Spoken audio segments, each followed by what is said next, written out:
I knew I couldn't focus like I needed to. So I actually stepped out of real estate for about 4 or 5 years, and did what I had to do because I didn't have the mindset or the ability to do what I was doing anymore.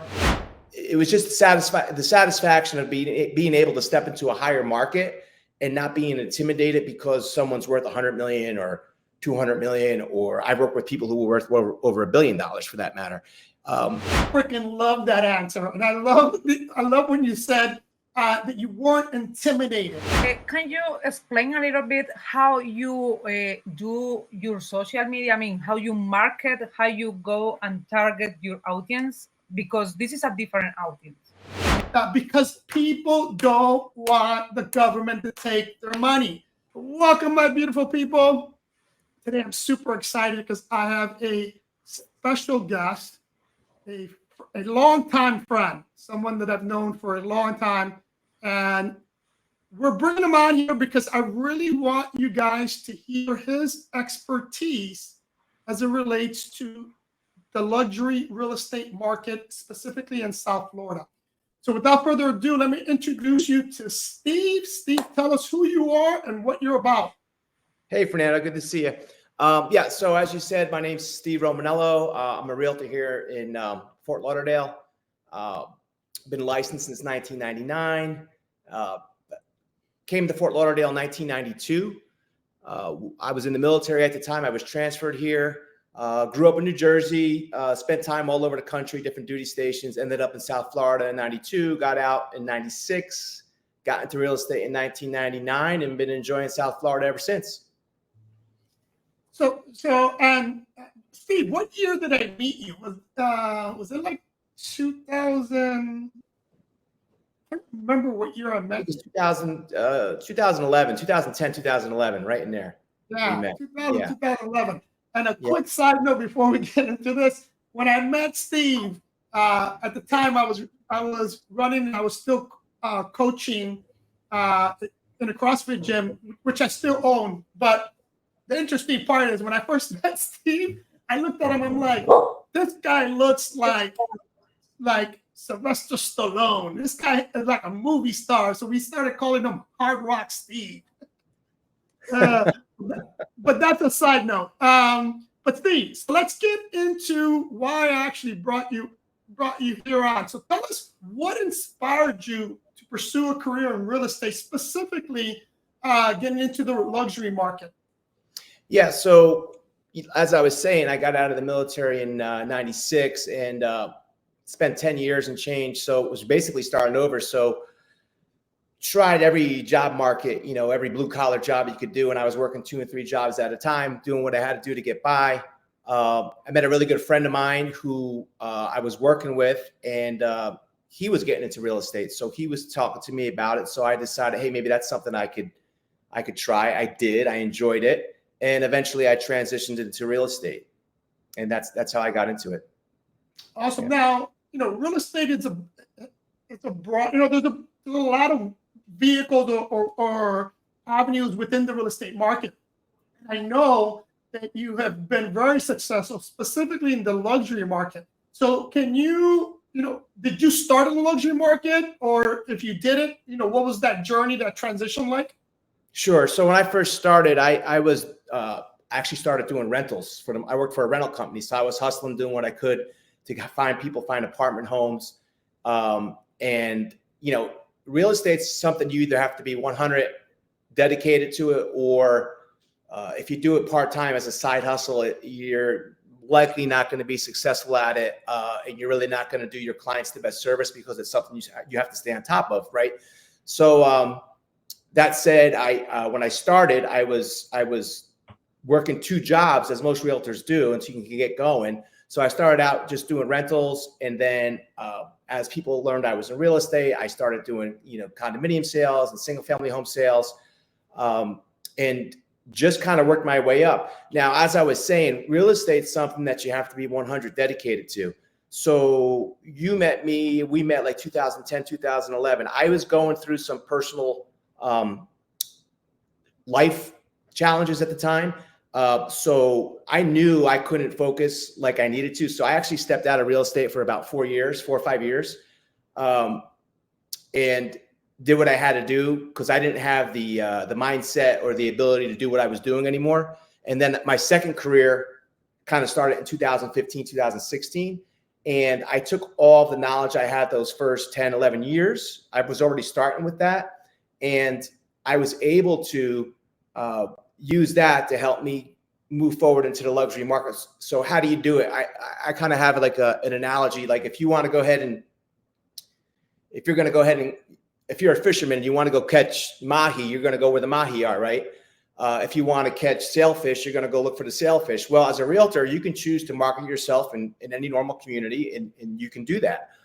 What I chose to do on the second half is take all that knowledge that I had about real estate. I felt very comfortable and confident in what I was doing, and I would market myself and spend times in the areas that brought the most money: the Las Olas Isles, Harbor Beach, Rio Vista, Coral Ridge.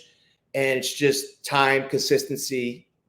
I would make those contacts, make those sales, and I moved up. And then once you establish that clientele, the most important thing is to stay in touch with them, because 90% of my business is referral business or repeat business. Yeah, I love that answer, and I'm going to second what you said, and I'm glad you mentioned it. I firmly believe that if you want to see success, or you want to be successful in any vehicle, it could be real estate, it could be me in the short-term rental industry, you have to be singly focused. And Steve just mentioned it, and he's living proof that you can do things part-time, you can do things half-ass, and expect to be successful. So I'm glad you brought that up, because that's huge, and you're living proof that once you focused, you saw success. So tell me, share with me a something or a memorable highlight within your career that's unique to especially like the luxury market. Well, I think really it was probably what I call the second half of my career, as I was explaining, when I reintroduced to myself, and I was like, I want to take a second here just to say something too. Like, regardless if it's real estate, regardless of what you're doing, sometimes life throws you curveballs, and the quicker you saddle up, the better for you. But it doesn't mean you can't get going in the direction you were going, or you can't go where you want to go. You just got to get the right mindset, put your head to it, and do it. And that goes for real estate or anything. It doesn't have to be real estate. It could be any job or any goal you have. We limit ourselves more than anybody else, right? No one can stop you. The only person who can stop you is you. So anyway, I'm just going to say that once you figure that out, whatever you want to do, you just go out there and make it happen. You put the effort and the time and learn, be humble, learn, and move on. So what was, I guess, memorable for me was when I did get back into it, knowing the market had changed a little bit, but still, the product knowledge is still the same, right? So as long as you catch up with the product knowledge, what's the inventory, etc., you could talk intelligently about that. So I would say probably 6 months to a year in, when it started churning for me, I just felt good that, hey, you know what, I am good at this. It was just the satisfaction of being able to step into a higher market and not being intimidated because someone's worth 100 million or 200 million, or I've worked with people who were worth over $1 billion for that matter. You have to remember one thing: I'm just selling them real estate. So I might not be able to talk intelligently about what they do and how they got to be a billionaire. But if you want to talk real estate in South Florida, I have all the product knowledge in the world, the statistics, and that's what makes me valuable, or any real estate agent valuable. They're not coming to me because they're like, hey, this guy I want to have a beer with. And they're coming to me because they want to buy a property. They want to know about the property. They want to know what to watch out for. And so us as experts in the industry, that's what they're hiring us to do. Listen, I freaking love that answer. And I love when you said that you weren't intimidated, right? I speak to a lot of people, and a lot of people really limit themselves, and it's a limited belief that a lot of people have within themselves. And I tell people this, that in real estate, or in the short-term rental world, or in business in general, in the effort it takes to, let's say, make $100,000, is the same than the effort it takes to make $100 million. The difference is a lot of people are intimidated by that big number. Right. And dude, that's why I love the answer you just said, because it truly is, the limiting factor is the individual. And you said to yourself, I'm not going to be intimidated just because this guy makes more money. In fact, he should be intimidated by me because I have the product knowledge that he wants. Right? Yeah, basically, you just want to have the tools in your toolbox, right, to do the job that you're being hired for. So, you know, what I found, especially dealing with people in the higher price range, their most valuable asset, as you probably know this, I know you know this, their most valuable asset is time. So they want information. They want the right answer. If you don't know the answer, find the answer out, but they expect you to kind of know it, right? But anyway, so the more product knowledge you have, don't try to, BS them. Just be straightforward, give them the information, listen, to what they're asking. It's very important. Whether it's a luxury property or not, you have to do that. But these people are successful and on the next level, and they have an expectation, and if you don't do it for them, they'll hire somebody else. So just have the product knowledge and speak comfortably and confident about, to answer their questions. In Fort Lauderdale, the market's very specific. We're like one of the largest boating communities on the East Coast. So a lot of these rich people come with their yachts and their boats, and they have a lot of specific questions, and you need to be prepared to answer them. Awesome. So, and you kind of touched on this, but can you tell me what trends are you be seeing in the Florida real estate market? Okay, well, so Fort Lauderdale has continued ever since. We've always had more people kind of coming than going, but that we kind of saw a spike back in 2020 with the virus. I should say after the virus, because people had moved to South Florida in record numbers to try to escape some of the states that had stricter policies in effect. So we were a little bit more liberal down here in Florida with our freedoms. So we already have no federal tax. We have the great warm weather. We don't have snow. So we already had that going for us. But then when you threw in the fact that, hey, we went through this virus, COVID, and we were a lot less, I want to use the right word here. We weren't as totalitarian as, say, like California or Illinois or Maryland or New York. And so people like, hey, look, I don't want to be. Anyway, I won't go down that rabbit hole, but that caused a lot of people to move here still. So now Fort Lauderdale, where I work, there's only so many waterfront homes. So, supply was the same and demand shot through the roof. So we saw a huge increase within a matter of 6 months on prices of luxury properties. I'm talking like 25%, 30% increases in just, 6 months. Luxury properties that used to take a year or 6 months or a year to sell were selling before they were built, or we would have multiple offers on properties in excess of $10 million, which was unheard of prior to 2020. And since 2020, the prices have continued to march up. We did see a little leveling off with the increase in interest rates. However, the buyer for a 10, 15, $20 million property isn't necessarily getting a loan. They'll get one if it's cheap money. If they can get a $10 million loan at 2%, they were going to do that. And I've seen that happen, but they still have the ability to buy. So we did see a little bit of leveling off, and we continue to see a slight upward trend, but not as the same rate as 2020. But the luxury market down here isn't going anywhere fast south. It's gonna run stable to an upward trend, because there's only so many of the properties available and so many people are coming here. Yeah, that's interesting. I knew, like, for example, with me, I don't really rely on banks anymore to do purchases. And I wasn't really thinking about that luxury market, that interest rates don't affect it much as it does in a standard residential market. So that's interesting you mentioned that. And So let me ask you this question in terms of economics then. So the recent increase in interest rates and inflation in the economy, has that had a major impact, minor impact, or what kind of impact has that had on the real estate market in terms of sales? Yeah, so that impact, what I see with that is people, when you have like the market and people are starting to feel like, hey, is it getting a little bit, is it overinflated?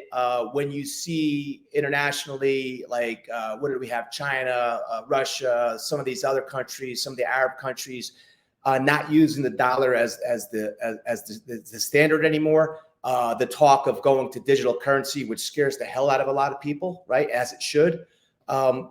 So what we've seen with that is a lot of people are pulling their money more diversified into hard assets like real estate. So instead of having my money making 10% or 15%, if they could get that even, not sure if there's going to be stability in the stock market or other investments, they're buying hard assets like land and houses, which are a little bit more recession proof than say, you lose 40% in your 401k, that might not translate to your property the same.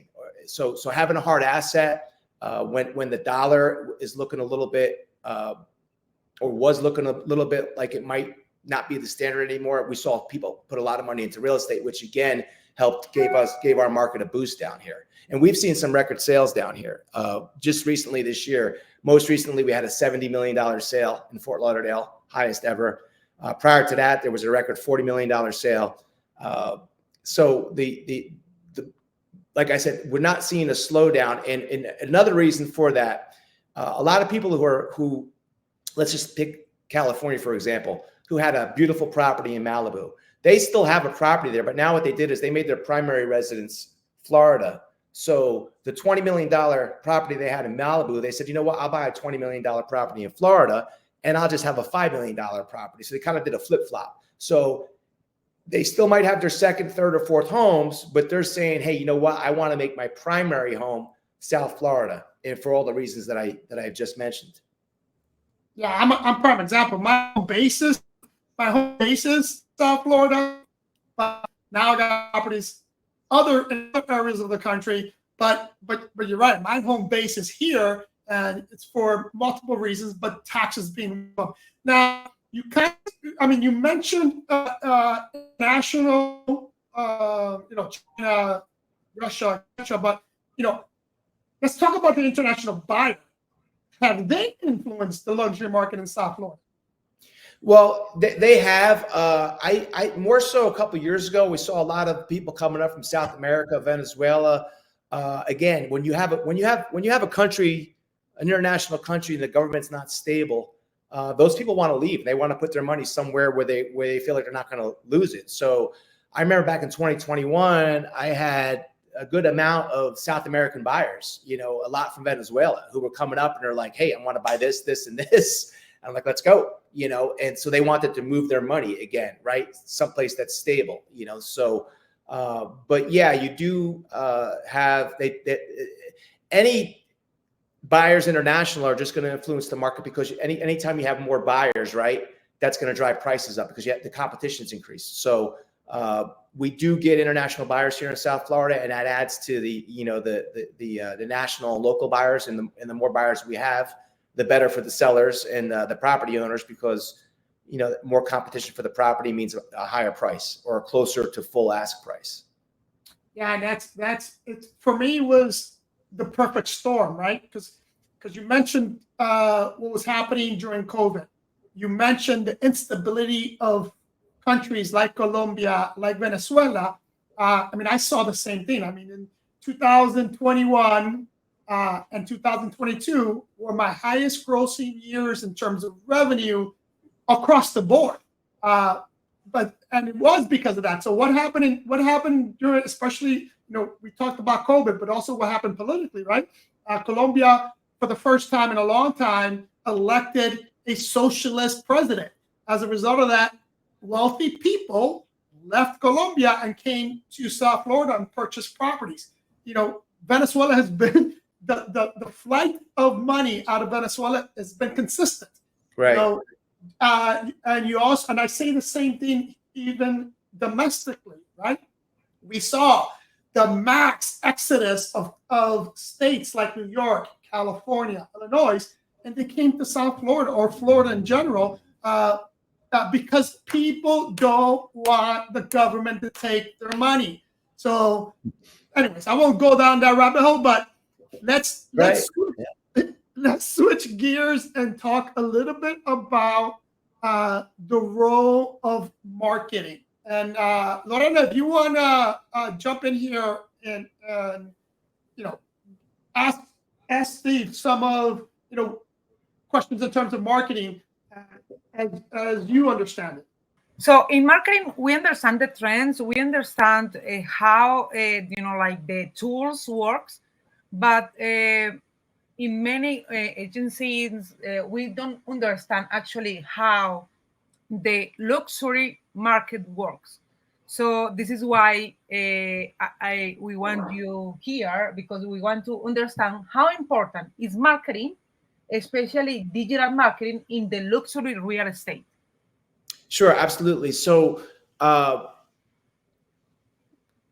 obviously people could look at properties in Fort Lauderdale from halfway around the world. So whatever you're presenting them there, you want to make sure you invest in the best photography, the best videography, and you want the information crisp. You want a good presentation.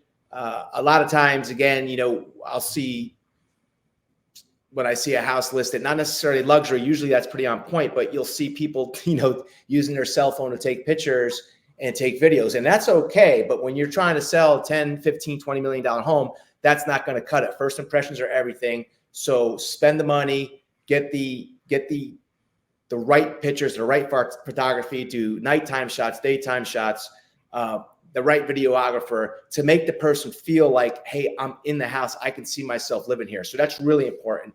And then the second part is you just got to touch them with that. So I've compiled, over the last almost 10 years now, I have mailing lists. So if I have a property, I want to target a $3 to $5 million buyer, I have a list for that. If I have a 5 to 10 million, I have a list for that. If I have a property that's listed at over 10 million, I have a list for that. And so, and it's another way to stay in touch with people. Hey, this has just been listed. There's going to be an event tonight, or in a couple weeks. I'd like you to come if you can make it. And those buyers could be local, they could be across the country, or they could be, halfway across the world. So it's very important. And that's what we do. Perfect. Can you explain a little bit how you do your social media? I mean, how you market, how you go and target your audience, because this is a different audience. I mean, yeah. So I, lucky enough, I've joined Compass a couple years ago, and Compass is very technological. They're very into AI, for example. And it's been a transition for me because I'm more of an old school. When I got into real estate, we carried around. I had a pen and pad, and I had a book. We didn't even have the MLS yet. So that's one of the reasons why I switched to Compass. They're a technological company, so they're very good with social media on their platforms. So I utilize them a lot for social media. It's not my personal strong point, but the people at Compass are kind of experts in the field. So again, where you work. Now, some people can do that and work at companies, and if you're good, you could do it yourself or hire outside people to do it for you. But either way, however you do it, you just want to make sure whoever's doing it for you, you want them, to know what they're doing. Perfect. Can you share any tips for compelling digital presence that you are applying right now and working for you? Yeah, again, that's not my specialty. I really rely on my company for that. So I don't know that I can offer. They're really good at it, but I don't have anything that's not my focus personally. And that's another thing you have to keep in mind, right? You have to know what you're good at. And that's part of, whether you work by yourself or you have a team, you want to hire the best people around you to free up your time so you can do what you're good at, whether that's getting business or closing business. If you're one of those people who are good at everything, that's fantastic. But if not, know what you're not good at and hire the best people to do the things that you need to get done. Let me interject on that, because that is probably one of the biggest golden nuggets you just gave the audience. I preach this a lot. You need to focus on what you're good at, and you need to hire the rest to someone else. And Steve just explained it perfectly, right? He's not good in social media. That is the responsibility of someone else. And he understands that his primary strength is going to be that product knowledge and the sales side of it.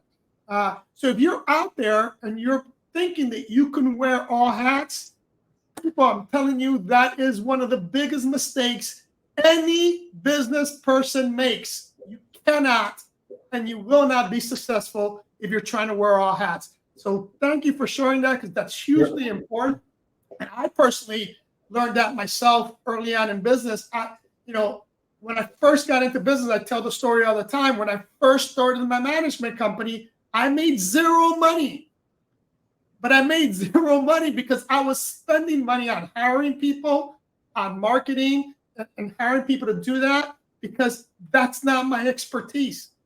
And in the long run, it turned out to be one of the best decisions I made. But again, cannot wear all hats. So thank you for sharing that. Any other questions, Lorena, on the marketing side? No, I think that is good for now. Mm-hmm. Okay. So Steve, we're going to close with a couple more questions. Give me one quick second.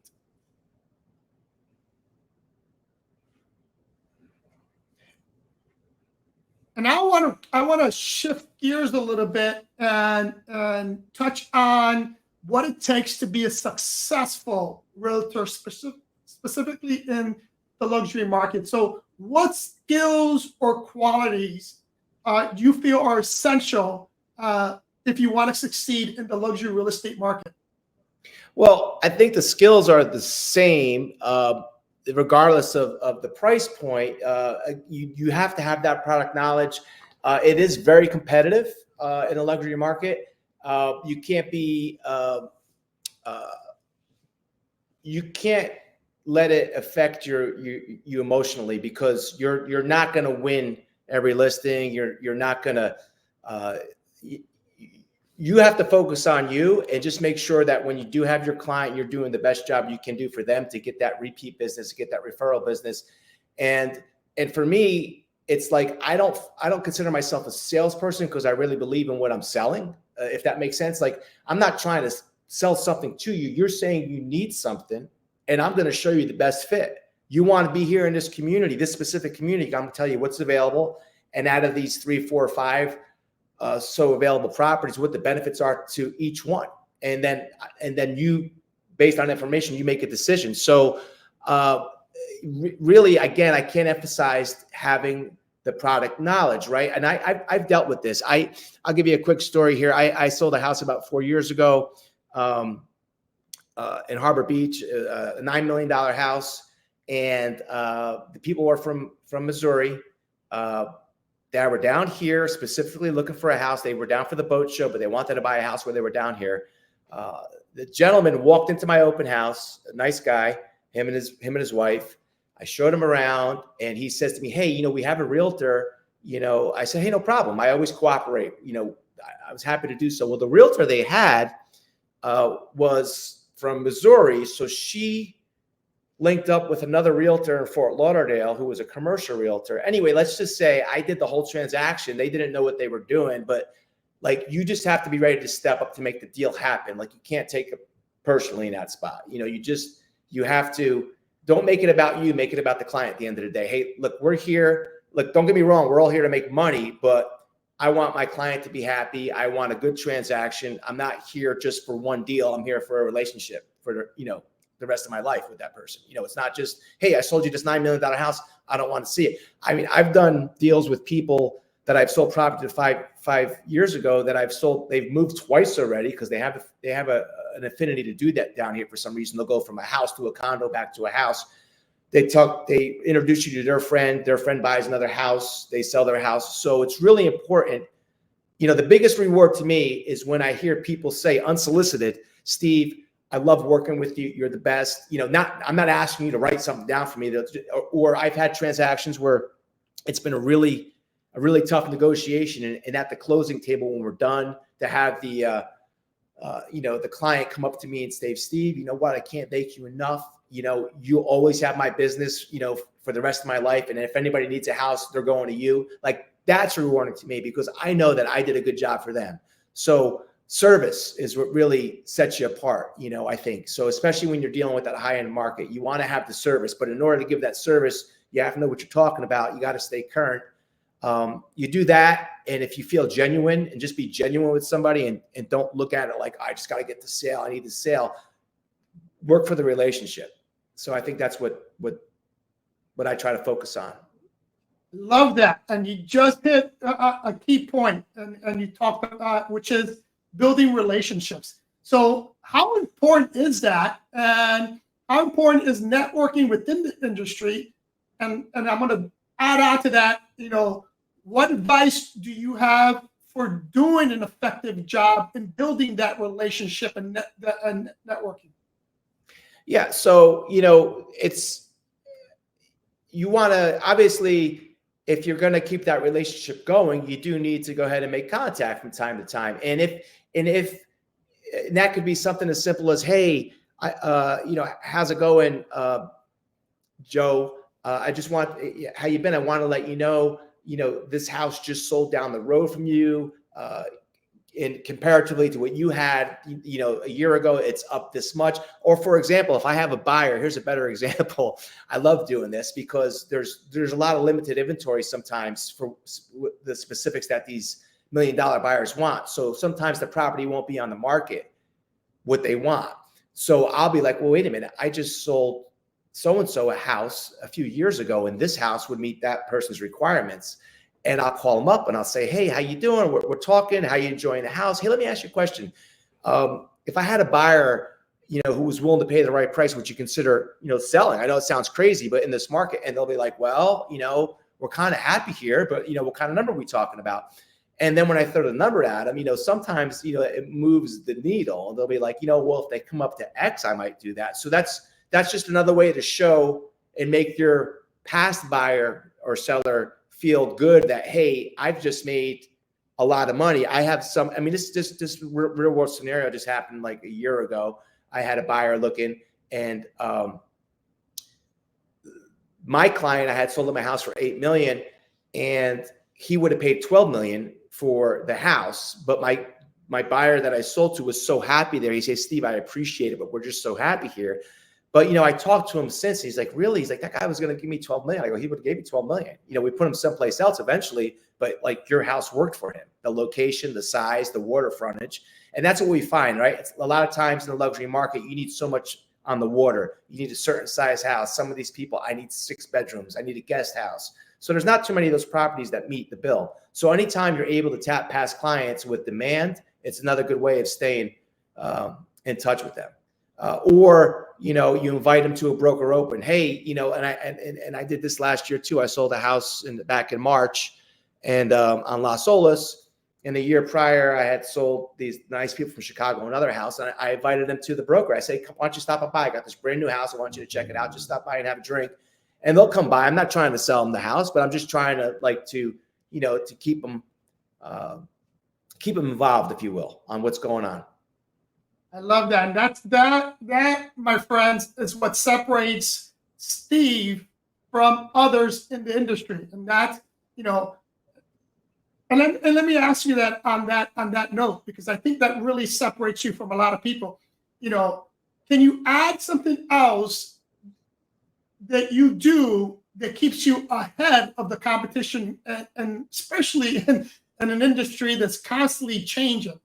Right. Well, I do want to first say too, there are like the people, like my peers that I work with, they're all razor sharp, but so like, but then I think it drops off. And I think one thing that we all do, including them, is, you're constantly aware of what's going on. Like, what are the new things? Like, I drive to neighborhoods 3 times a week. I drive to neighborhoods. You've got to be all the latest information, whatever's going on, and you have to stop and talk to people. You want to be the first one to know, hey, I'm thinking about selling this house. A developer's coming here. He's going to be building a new property. You want to be the eyes and ears, because that's the most valuable thing you bring to anybody, is information they don't know about. Anybody can go online and say, hey, I saw this house on Zillow. But if I could tell you, okay, but what you can't see on Zillow are X, Y, and Z, this is what's going on here, and I have all this information, that's what makes you valuable, because you know more than Realtor.com or Zillow. You know exactly what's going on. You know if there is work going on. Are they putting underground utilities on the street? Are they raising the seawalls? Have they rezoned the area? Can you now build townhomes where you had a home? Did the setbacks change? Are they dredging the canal? So all the information, and it's funny too, because I get some buyers sometime, and they're like, what do you need a realtor for? You don't need a realtor. Well, I'm not going to sit here and plead my case to you, but it's like, what do you need a heart surgeon for? Why don't you just go to a pediatrician, right? Well, he specializes in heart surgery. Well, I specialize in real estate, and more specifically, I specify in this area. So the level of service and knowledge that you bring. For example, if you have a realtor who works in Coral Springs or who works in West Palm Beach, they're just not going to be on top of the same information that a local realtor who is full-time, who is a luxury realtor, who knows the ins and outs of what's going on in that neighborhood. That buyer you're going to bring, or that seller, you're going to be able to bring the best information so they can make a good decision, the best decision. Oh, hey, maybe I should buy there. Oh, I want to get in before everybody finds out about this. So information, specifically information that's not readily known, and just your expertise. I think that's just what people do, and they're in it every day. Not just me, but because I have a lot of respect for my peers that I work with every day. They're out there, and it's we see them all the time. You do deals together, right? So and that's another thing too. You want to be able to have relationships, good relationships with your peers, because you're going to be working with them over and over again. So it's always good to have that camaraderie. Hey, we're all friends. We're all working for the same listing, for that same buyer, but we all work within the guidelines, and then we let that person choose. Hey, sometimes it's just a personal connection. You all have the same level of knowledge maybe, but I connected with this person, or I connected with that person. So all you can do is be ready and put yourself out there and be genuine. I love that. Let's let me ask you this question, because you kind of touched on it, and that was working with your peers. You talked about Compass and their technology that they use. So what role do you think the emerging technology like virtual reality or AI will play in the future as it relates to the luxury market?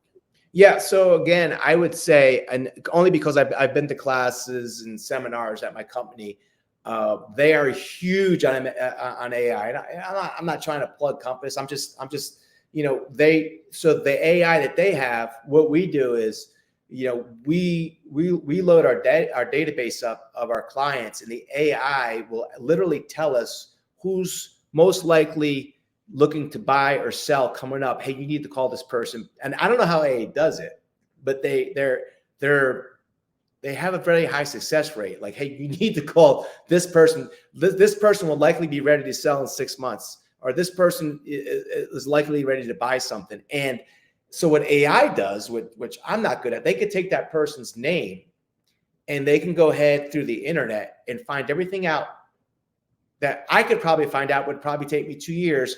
They could do it in 2 minutes. And I don't know what they do or how it works. I can't explain it. But to answer your question about AI, I think it's going to change drastically as far as the helping realtors get business, basically, like to know where to fish, who to talk to, when to talk to them, who's likely to buy. That's how I see it interacting from a guy I'm not tech heavy, so that's just my best explanation.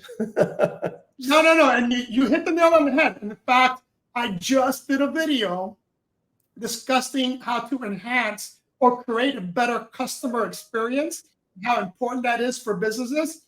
And in that video, I went in depth on AI, on virtual reality, augmented reality, because that is the future. I am fortunate that I started or got into AI early on, by luck, through a friend of mine who was actually using it in his business, and I incorporated that into my business.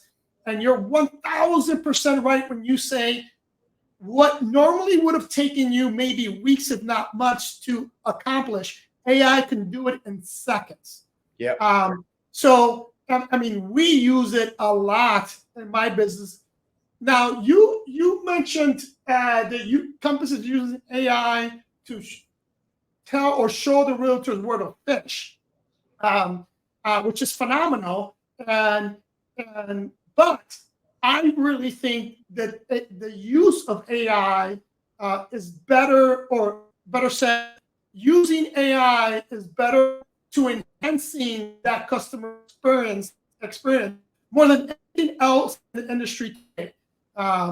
Yeah, you can get data, and that data can help you find where to fish. But more importantly, AI can help you once you found that where to fish, can help you enhance that customer experience and makes that customer feel like they're special, makes them feel like their needs are being met. There's a lot that you can do. So I'm glad Compass is using it. And by all means, Steve, promote Compass, promote yourself. This is about, I'm with Compass EXP, but if I was being interviewed, you best believe I will be preaching and selling EXP to the highest end. Right. So don't be afraid. Don't be shy. Promote yourself. And I'm going to be, those that know me and know us, they know that I'm one of your biggest fans. I tell people all the time, if I were a woman, you have to speak every single day. So just because I know how good you are, we used to joke around, and I tell people all the time, if you want a Rain Man, call Steve. That guy knows numbers. He knows his area better than most people. So I'm going to sell you. I'm going to applaud you for your work, your hard effort, your dedication to your profession. We need more people like you worldwide in every profession, but specifically in the real estate market, because I firmly believe that 90, if not 90+% of realtors suck. They're horrible. And we need more professionals in the industry. Yeah. Yeah, no, I agree. But you know what? Just because this is a pet peeve of mine, this might not be appropriate for the podcast, but like you said, 90% suck maybe, and I'm not going to disagree with that. But whoever's watching this, whether you get into real estate or whatever you do, no one's making you choose what you want to do. If you want to go ahead and be an accountant, if you want to work in a bank, if you want to work in a grocery store, if you want to be a lawyer, nobody's making you do that. If you want to be a doctor or a nurse, I don't care. In fact, nobody cares. You care. You chose it. So just show up and do a good job. Show up ready to work and do a good job. But if you're not happy, then figure out why you're not happy. But don't look for someone else for the answers, right? Regardless of what you do, you can, I'm not good at this. I'm not good at that. Well, you're not good at that because you're not applying yourself, because you're making excuses instead of putting in the time to get better. And maybe you have to put in some time to say, hey, maybe this isn't for me. Maybe I'm going to try something else. But there's too many victims in the world today who complain about why they don't have things, but they don't want to go ahead and work for them. That's all I got to say about that. So I know that. Listen, I'm going to jump on that too. I'm going to jump on that battle. I'm sick of seeing the posters when I go out in the world. Everybody's upset. Everybody, this guy, that guy, I'm over it, man. I'm like, come on, please stop complaining. Yeah, exactly. And here's what I'm going to say to that as well.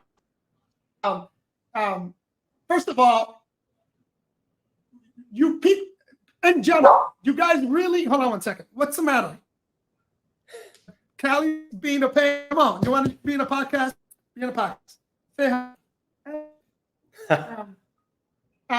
What I want to say is people need to surround themselves with people that are like-minded, not like-minded in everything, because you need to be well-rounded. My God, man, be with people that are better. Be with people that are going to make you better, right? I call Steve a friend because I really believe I get a lot more than I give him, right? He gives me energy. I learn a lot every time I talk to him. In fact, I got into the real estate business because of Steve. So, so that's one point. The second point is that you're 100% right. I don't care if you are a janitor. I don't care if you work at McDonald's. I don't care what you do. You're doing that because you chose to do that. So be as good as you possibly can. And I read a book. I can't remember the name of it right now. But in the book, they have case studies of 5 multimillionaires. And these 5 multimillionaires had average jobs, but they did above average work. Exactly. Yeah. If you're a company owner, if you're a boss, why am I going to give you more responsibility or more money if you can't do the job that's assigned to you? But if you're doing your job better than anybody else, you're like, what else you got for me? Oh, I need you to fill in. Oh, okay, I'll do it. Can you come in? I'll help you out. Hey, did you do that? I already did that. What else do you have? If you're doing that, then me as an employer, as a boss, or as an owner, I'm going to say, hey, you know what? This guy's an asset. This girl's an asset. I don't want to lose them. Hey, let me show you this over here. Are you interested in learning how to do this? Yeah, I'd love to do it. Those are the people who get ahead. But when you go there and it's like, you just get there to wherever your job is, and you're like, something was supposed to be done, and it didn't get done. You're making excuses. You're going to get what you reap. That's all. That's what I think. Yep. Let's land this plane, Steve. The last question I got for you: what advice would you give someone interested in getting into real estate, specifically in the market, real estate? What advice would you give that person? Well, again, I'll try to be specific to luxury, but it's pretty much, it applies across the board. You got to make an investment in yourself. You've got to learn the market. Product knowledge is 85%, and then selling skills and selling attitude is another 15%. It's all important, but you can have the best selling skills in the world if you don't have the product knowledge. So know the product knowledge. Use the best marketing, pictures, videos that you can. Be sincere, be genuine, and learn that information. Be the expert, right? Be the expert in the area you're going to sell. Now, I refer people to, across the country. I can't sell California. I can't sell Santa Barbara. I don't know anything about it. But here in Fort Lauderdale, I'm the expert, right? So, be the luxury specialist in your area. If you want to expand that, you can do that. But you got to be one step ahead of everybody else with what's going on in the area. Any news, anything that's not readily available to anybody makes you more valuable. So the more information you have, the better you are. And also, you will spend a little bit more money on marketing. It's different, right? If you have $100,000 listing, you're not going to spend $5,000, $6,000 necessarily. You might not do a mail out for $7,000. You might not throw a broker party that costs you $10,000. Which I've done. But I'll do that on a $9 million property. So I have no problem doing that. So you just have to be set up to do that. You just have to know with this, comes a little bit more increased financial input on your part, but the reward on the back end is worth it. So just be set up for it. Awesome. Lorena, any closing thoughts? You're on mute. I think that everything is good. I like the advice. Thank you. Thanks, Lorena. All right, Steve, I greatly appreciate you coming on. For those of you that have not subscribed to this channel, subscribe. I'm going to have all of Steve's information down below. If you're looking for, or you're in luxury market, you're looking for to buy a property in South Florida, I'm telling you, you're not going to find a better realtor than Steve. They're not out there. So, guys, Steve, closing thought? No, great spending time with you. I enjoy talking about real estate. It's South Florida market strong, not going anywhere soon. More people are still coming here than leaving. It's better to buy real estate and wait than to wait to buy real estate. I'll say that. Just go out there and buy it. Don't time this. I'm saying, and so is Callie saying. I tell people all the time the same thing. I love that. I love that quote. So anyway, love you guys. I'll see you in the next one.